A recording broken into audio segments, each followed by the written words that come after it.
Friends, ఉత్తరప్రదేశ్లో 31,000 వక్స్ ఆస్తులు ఏమన్నా రద్దవుతున్నాయా?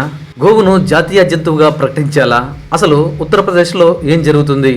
దేశంలో ఇప్పుడు నెమ్మదిగా పెద్ద మార్పే మొదలైందని మనం తెలుసుకోవచ్చు. ఉత్తరప్రదేశ్లో ఒక్కసారిగా 31,000 వక్స్ ఆస్తులు నమోదు రద్దు చేసే ప్రక్రియ మొదలైంది. ఇదే సమయంలో గోవును జాతీయ జంతువుగా ప్రకటించండి అని ముస్లిం మత పెద్దలే ప్రభుత్వాన్ని కోరుతూ ఇదొక విచిత్రం. ఒకవైపు వక్స్ భూములపై భారీ యాక్షన్, మరోవైపు గో హత్య, గో రక్షణ, బక్రీద్, నమాజ్పై కఠిన ఆదేశాలు. అసలు యోగి రాష్ట్రంలో ఏం జరుగుతుంది? 31,000 ఆస్తులు ఎలా రద్దు అవుతున్నాయి? గోవును జాతీయ జంతువుగా చేస్తే నిజంగా ఏమవుతుంది? ఈ వీడియోలో పూర్తిగా తెలుసుకుందాం రండి.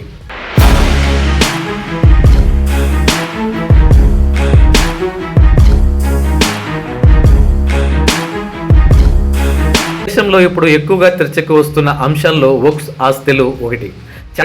మన దేశంలో చాలా మందికి వక్స్ అంటే ఏంటో కూడా పూర్తిగా తెలియదు. కానీ ఇప్పుడు అదే విషయంపై దేశవ్యాప్తంగా పెద్ద చర్చ. మన దేశంలో స్వతంత్రం వచ్చిన కాడి నుంచి ఇప్పటి వరకు చేసిన మిస్టేక్లు అన్నిటినీ సరిచేయడానికే నుంచున్నట్టుంది ఈ సెంట్రల్ గవర్నమెంట్.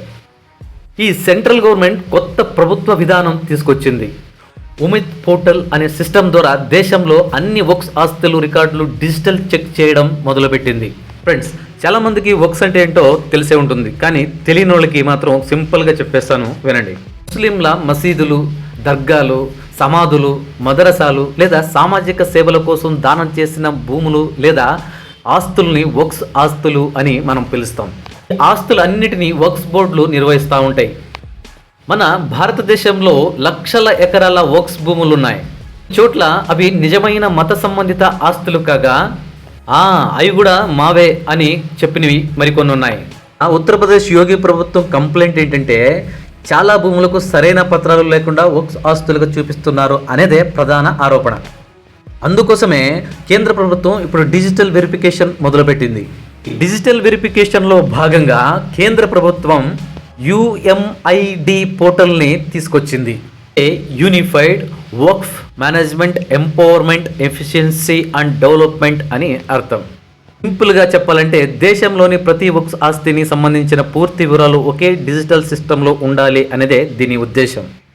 ఈ కేంద్ర ప్రభుత్వం వక్స్ ఆస్తులపై ఏం చెబుతుందంటే, మీ ఆస్తులు నిజంగా వక్స్కు చెందినవి అయితే దానికి సంబంధించిన రికార్డులు, పత్రాలు, ఖాతా నంబర్లు, ఫ్లాట్ వివరాలు అన్నీ ఈ పోర్టల్లో అప్లోడ్ చేయండి. అందుకోసమని మేము 6 నెలలు గడువిస్తామని చెప్పడం అయితే జరిగింది. లేదు, 6 నెలలు మాకు సరిపోదు, 1 ఇయర్ లేదా 2 ఇయర్స్ అయినా మాకు గడువు ఇవ్వాలని ముస్లిం పెద్దలు కోర్టుని ఆశ్రయించారు. కానీ కోర్టు దాన్ని కొట్టిపడేసింది.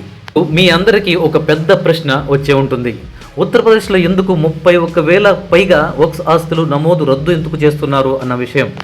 ఈ యోగి ప్రభుత్వం చెప్తున్న అసలు కారణాలు ఏమిటంటే, కొన్ని ఆస్తులకి అసలు పత్రాలే లేవు, రెవెన్యూ శాఖ రికార్డులు అయితే సరిపోవడం లేదు, ఫ్లాట్ నంబర్లు మ్యాచ్ కావడం లేదు, ఇది వక్స్ భూమి అని చెబుతున్న ఆధారాలే లేవు. అందుకనే ప్రభుత్వం వాటి నమోదులను నిలిపిపారేసింది. నిజంగా దానం ఇచ్చిన లేదా కొన్న ఆస్తులకైతే లెక్క పత్రాలు ఉంటాయి. అలా తీసుకున్న ఆస్తులకి ఎలా ఉంటాయి? ఉండవు.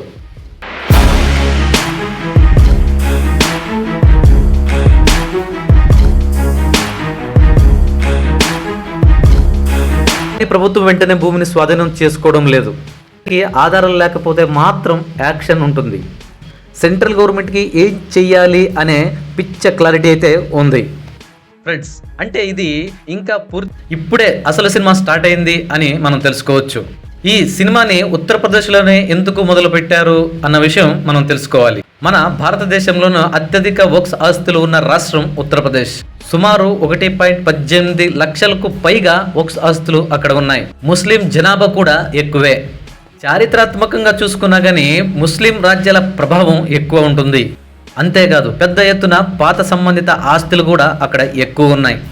అందుకనే ప్రభుత్వం అక్కడే సినిమా స్టార్ట్ చేసింది. ఫ్రెండ్స్, ఇక బక్రీద్ సమయం దగ్గర పడుతున్న నేపథ్యంలో యోగి ఆదిత్యనాథ్ ప్రభుత్వం భారీ భద్రతా చర్యలు తీసుకుంటుంది. అది ఏమిటంటే, యోగి ప్రభుత్వం ఏం చెబుతుందంటే, రోడ్లపై నమాజు చేయొద్దు, బహిరంగ ప్రదేశాల్లో జంతువులను వధించొద్దు, సోషల్ మీడియాలో రెచ్చగొట్టే పోస్టులు పెట్టొద్దు. అంతేకాదు సహన్పూర్, లక్నో, కాన్పూర్, రాంపూర్ వంటి ప్రాంతాల్లో ప్రత్యేక నిఘా అయితే పెడతాం జరిగింది. ఫ్రెండ్స్, గోవుని జాతీయ జంతువుగా చేయాలా? ఒకవేళ జాతీయ జంతువుగా ప్రకటిస్తే ఉన్న సమస్యలు ఏమిటి? ఇన్ని రోజులు గోవుని కచ్చపచ్చ తిన్న మత పెద్దలే ఇప్పుడు ముందుకొచ్చి గోవును జాతీయ జంతువుగా చేయండి అని చెప్పటం వెనకాల అసలు రహస్యం ఏమిటి? ఇవన్నీ మనం నెక్స్ట్ వీడియోలో చూద్దాం.